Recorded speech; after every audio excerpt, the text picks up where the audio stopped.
The things that move the most for health optimization are the things that we do every day. And I think toxins are going to be a big focus on longevity because we are just really living in this toxic soup nowadays. Supporting our detoxification in everyday habits like sauna, exercise, good bowel movements. It's never too early or too late to start. You can always begin incorporating healthier habits at any time, and it's going to benefit your future self.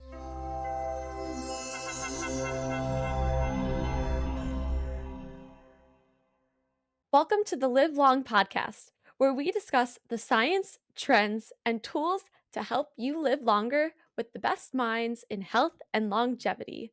I'm your host, Erin Hunter, and I am really excited that I got to speak with Kayla Barnes, an expert in female biohacking, longevity, and all things health optimization and protocols.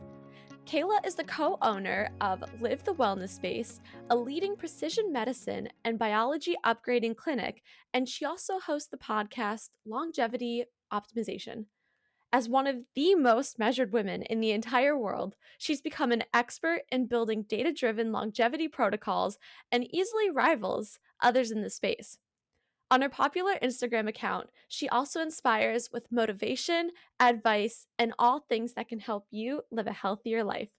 Please enjoy my conversation with Kayla. I'm really excited to be speaking with you today, and I know you are just the expert in female longevity, and I appreciate that you're pioneering it for us. I was wondering if you could explain what's missing from our understanding of female longevity and our understanding of what constitutes the difference between lifespan between females and males. Yeah, absolutely. Well, first of all, thank you so much for having me. It's such a pleasure just to talk all things longevity, but specifically female health. When it comes to the differences between men and women, the good thing is that we're both humans. So a lot of the foundational principles of longevity are applicable to both of us. So I would say the foundational principles are the things that we do every day. So we sleep, we eat, we breathe, we move, and we have relationships. So those areas, if you can optimize them, are going to improve your health span, which is the number of healthy years that we have, and then also your lifespan potentially, which is the number of years that we live.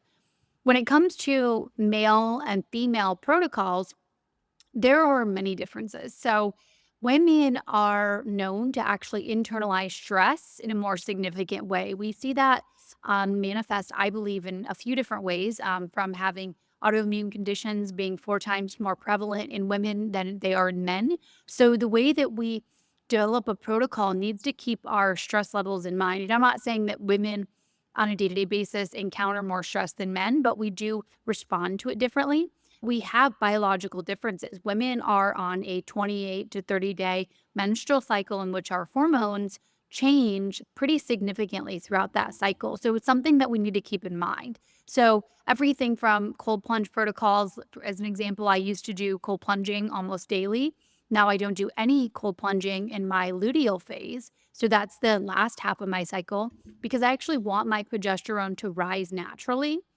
And I also take it a little bit easier in the menstruation phase. So that's in our follicular phase, but when we're actually bleeding, I also take it a little bit easier during those times. So there's a lot of differences. We also know that women's nutrient statuses change during our menstrual cycle. So we need a different nutritional input than men. And this is also bio-individual. So at the very most detailed, I guess, protocol optimization, it would be you as an individual human being, right?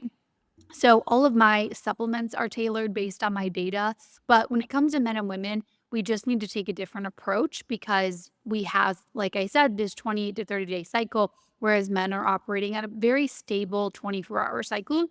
And their hormones don't fluctuate as much, obviously, as women. So I think it's important that we have for women, by women protocols. And my data, which I have released publicly, is of course just N of one, but I think it gives us a little bit more direction. And I think the demand from women for women specific protocols are definitely there. I even customize my nutrition. So as a quick example, I'll add more red meat in when I'm actually in the menstruation phase because you are bleeding. So you want to be able to supplement with a little bit more iron during that time. So there's a lot of small nuances, but women were just required, to be in research as early as like the early 1990s. And the approach that I take as a woman is quite a bit different than an approach that, we have for my husband, as an example. So, something that strikes me about this is you base a lot of it on intuition. And a Mhm. lot of times in health, we don't do things on intuition. We do it because someone says, hey, this is best for you. But Mhm. does that mean it's best for everyone? A lot of times, I don't feel like we consider that as the general public. Yeah. The future of medicine is and longevity has to be bio-individual. There's no doubt about that because even as a woman, you and I, we're both women, but we have different genetics. We have different nutritional intakes. Our body processes the nutrients differently. The food alone has different nutritional composition based on where we're getting it from because we could both be eating the exact same diet and you're purchasing it from, maybe a grocery store in wherever you live. Maybe I'm getting it from a farmer's market or growing it on my own. So the actual input of nutrition is going to be different. So by far and away, I think that the future is very bio individual, but it's still helpful for people to have a framework, I think, because it can become very expensive. But I don't want that to be the narrative because we know that the things that move the most for health optimization are the things that we do every day. So those are the biggest needle movers for reversing biological age, but also just optimizing our health is getting really high quality sleep, eating a very nutrient dense diet, reducing our toxic burden, and we can go into all of this more. But right there between men and women, we know that women leave the home with about double the amount of known endocrine disruptors that men do in the form of a lot of these personal care products that we're using. So things like makeup and lotions and our shampoo, our conditioner, our hair masks, all of those products. I think it's really important and something that women can start to do to shift their health is look at what they're putting on their body. Our skin is our largest organ, so our products can seep in transdermally. We can also breathe them in, of course. So starting to make small tweaks of our products, like I got rid of all my high-end fragrances many years ago. There's the Environmental Working Group is a great resource for women to go. They have the Skin Deep database, which will help to start to steer you in the direction of lower tox products. And I think toxins are going to be a big focus on longevity because we are just really living in this toxic soup nowadays. I think sauna should be a non-negotiable for people these days because we do have so many new chemicals that weren't really present, 50 years ago. But just supporting our detoxification in everyday habits like sauna, exercise, good bowel movements, going days without going to the restroom is not healthy. That is not good for detoxification. But I think those are pretty simple practices that women and everybody can implement. Now, can you explain to me a little bit about your personal optimization based off of what you know about yourself and what you've Mhm. learned over all these years? Yeah. So maybe I'll talk about what tests I do to guide because my data guides my protocol, right? Once in a lifetime, I do a genetics test, and I've done 5 or 6, but I like one. It's called 3 by 4. It's easy to, it's very consumer friendly, so it kind of breaks it down pretty simply. If you're interested in doing that, and that will guide. It'll tell you if you have any genetic variations like MTHFR, which is really common. But so I do genetics once in a lifetime. Then on a yearly basis, I'm doing imaging. So I do a full body MRI. I do that for a few reasons. A, it gave me a baseline when I started to do these imaging because I wanted to know like the size and the shape of my brain and the volume and essentially it just gives you a baseline. But it also is a diagnostics tool or like an early diagnostic. So if anything were to go wrong, I would hopefully catch it very early doing these types of things because the best way to live longer is to not die early. So we need to make sure we're doing everything to not die early. Um, so the full body MRI once a year, I do the clearly soft plaque analysis. So it's essentially a calcium score, but actually looking at the soft plaques as well, because that's cardiovascular health. We know that cardiovascular disease is one of the top killers. So trying to avoid that. And then I do a lot of just comprehensive biomarkers. So I'm looking at my hormones. I'm looking at a very comprehensive cardiac panel. So things well and above just LDL, HDL, and triglycerides. I'm looking at the size and the shape of the particles. I'm looking at the inflammation in my arteries. I am looking at nutrient status. So twice a year, I do a test called the Nutri-Eval. So that's going to tell me what I need to supplement with. It's very bio-individual. So I do that twice a year. I do a gut test twice a year. I believe that the gut is the foundation of health. So our gut is linked directly to our brain, so it impacts our mood. We actually have neurons in our gut. So the gut and the brain are directly connected, but the gut also impacts our hormones. And I think I would say genetics so that it can guide your protocol and then consider gut testing because the gut, by improving the gut, you can improve so much. Everything from potentially mood and your skin health, your hormones, and so much more. And then I do the total toxic burden twice a year as well. So that's going to tell me my environmental exposures, heavy metal, because oftentimes you can not even know that you're being exposed. I also do my grip strength, which is in the top 99th percentile for a woman my age, which is amazing. And that's an at-home grip strength tester. I test my lung health. I do my blood pressure at home. I'm looking at body composition, more so even than just weight. As we age, it gets harder to put on muscle, and we have to have high quality muscle because it's great for our metabolism and it's also an organ of longevity. Because the last thing that we want to do in our older years is to fall and become injured Mm. because we know that the rates and the percentage likelihood of dying after, for example, a hip fracture go up significantly. We want to have really strong bones, which a lot of the, compound lifts that I'm doing in strength training is contributing to better bone health. The last other thing that I do is I do a full a liquid biopsy, which is a cancer pre-screening.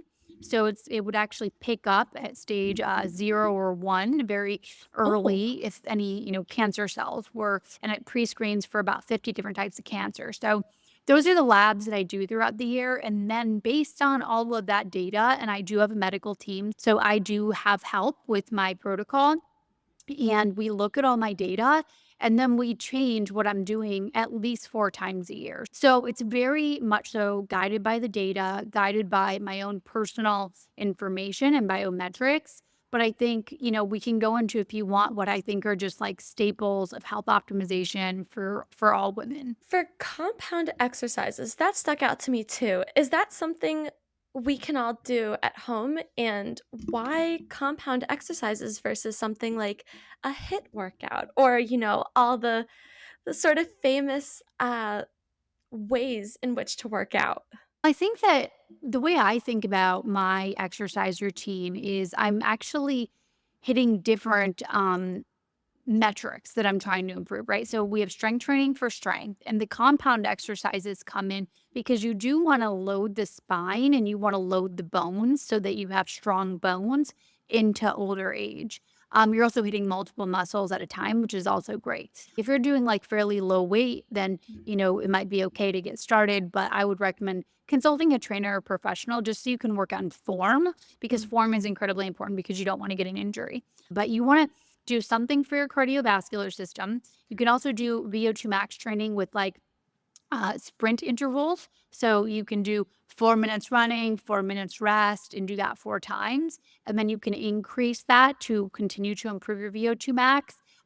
But you want to be thinking about your cardiovascular system. We want to keep our joints and our mobility really good as we age because at the end of the day, the way I'm thinking about this, the benefits of the physique are amazing, so I like looking good, but I also want to be able to, pick up my grandkids or great grandkids in 80 or 90 years. And I want to be able to have really great mobility to put up, bag up into the airport overhead bin. It's like Mm. real things for functional life that we need to stay strong to be able to do. So what we're doing now, I'm 33 chronologically. I would love to hear from your opinion how you approach eating for longevity. Yeah. Well, we definitely know that the science supports the Mediterranean diet. So we've made nutrition so complicated these days. I mean, it's very polarizing on the internet. And I think it really just comes down to eating really high quality food. So lots of organic plants. I eat a ton of greens, a lot of salads. I eat the rainbow. So we want to really have a diet that is a lot of variety in terms of fruits and vegetables because the colors actually work to benefit different organ systems. And we know that, like, let's say, dark berries, for example, are loaded with antioxidants. We really want to fuel up on a lot of high quality organic if possible, because I'm always trying to avoid pesticides because we know that glyphosate, for example, is a known carcinogen. So I always do organic. And then we also want to get high quality protein. And this can come in a variety of different forms. I know some people really love the vegan diet, and that can be, you just want to make sure you get enough protein. I mean, we made it so complicated, but olive oil is actually incredible, loaded with antioxidants, anti inflammatory. So the oils that we cook with is also really important. But I think single ingredient foods, we are living in a time that processed foods are a very high percentage of the American diet. Ultra processed foods are absolutely killing us, and we have to just go back to single ingredient foods. Whatever is best for you. You also want to, the best diet is the one that you're going to actually stick to, right? Because yo-yo dieting and being really strict for a week and then falling off the next week, that's not going to be beneficial in the long run. So you want to choose something that you enjoy, but is also really health promoting and is filling. So when you are hitting these protein requirements, you also feel more full. How do we know if we're eating enough protein? Because I understand you said 0.8 grams per pound of body weight. What does that look like in a day, you meeting the necessary protein requirements? Yeah, it can generally look different for everyone. My breakfast, I usually eat somewhere around 9:30, I have breakfast, and I have, 3 eggs, sometimes 4. Then I do a small protein shake with it, after, and then I have a bunch of greens, and I have some fermented foods. I do, like, a fermented carrot, but essentially, I just take the overall requirement. I usually aim for somewhere around, like, 100 grams because it can really be, like, point 0.8 to 1, per pound of body weight, and so I get my whole foods, and there's always a significant protein, 30 plus grams of protein in my meals. And then I also love just to do a shake to hit those extra macros. I also love something called perfect aminos, which I put in my water throughout the day, and it actually can give you up to 25 grams of protein. And it's literally just adding it to your water. So it's the amino acids are already broken down, but it's an easy way to get in protein because it can be difficult, to get in as much protein as we really need.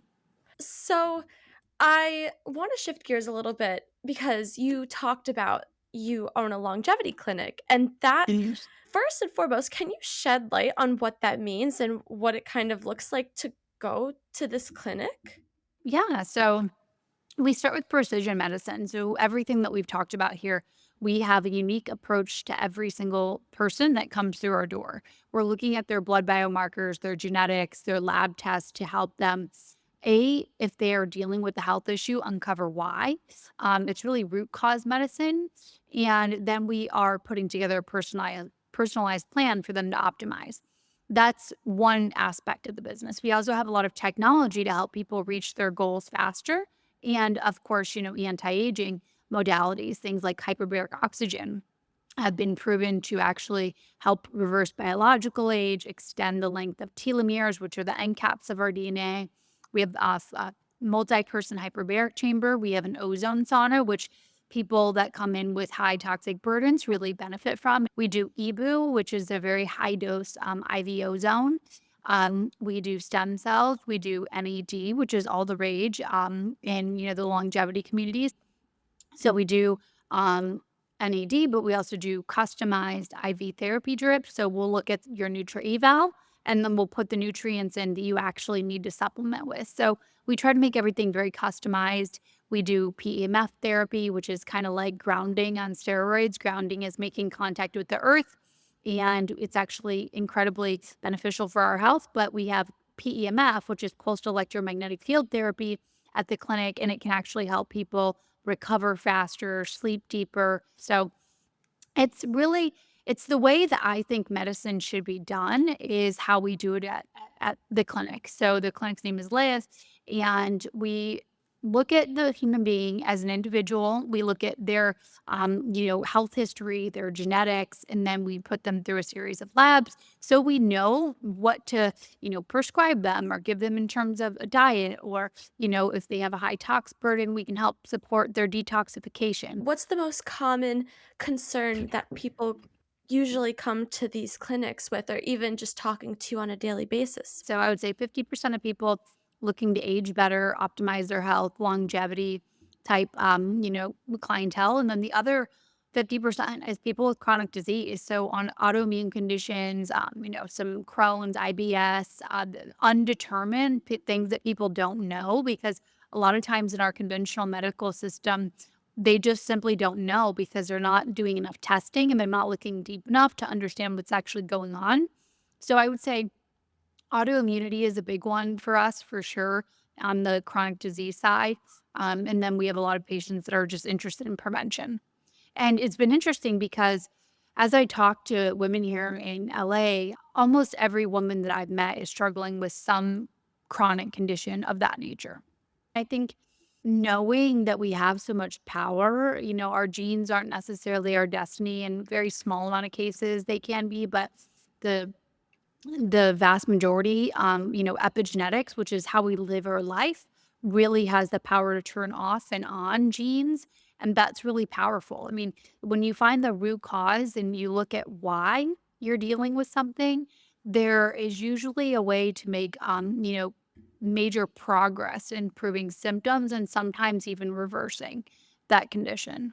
So, for all the listeners out there, what's the bare minimum protocol, if you Yeah. will, that will even just propel us in the right direction? I always say one win leads to many wins. So you want to start the momentum, exactly like you said. So, um, getting a good night's sleep the night before, just getting a good night's sleep is so incredibly beneficial, not only to the health now and longevity, but it also give you more motivation. So if you wake up very well rested, energetic, you're gonna have more motivation to go to the gym that day. You're gonna be more um, likely to eat healthier, because when we have even one poor night of sleep, we know that it increases the hunger hormones. So we have more cravings. Mm. So I think a really great place to start is prioritizing your sleep. Focus on going to bed earlier, try to get in bed by 10 o'clock, keep a consistent sleep schedule, keep your room cool. I keep mine at 65, keep a room really dark, or use an eye mask, because any light, even hitting our skin or in our eyes, can reduce the amount of melatonin that we're making. And keep with the sleep schedule, you don't necessarily want to be sleeping so much more on the weekends. You just want it to be as consistent as possible. Mm. I think looking at how you're eating and just as a step one, eliminating ultra processed foods and focusing on single ingredient foods, and hitting those protein metrics that we spoke about. Getting, morning sun can be really beneficial to your circadian rhythm and just boosting your energy levels throughout the day.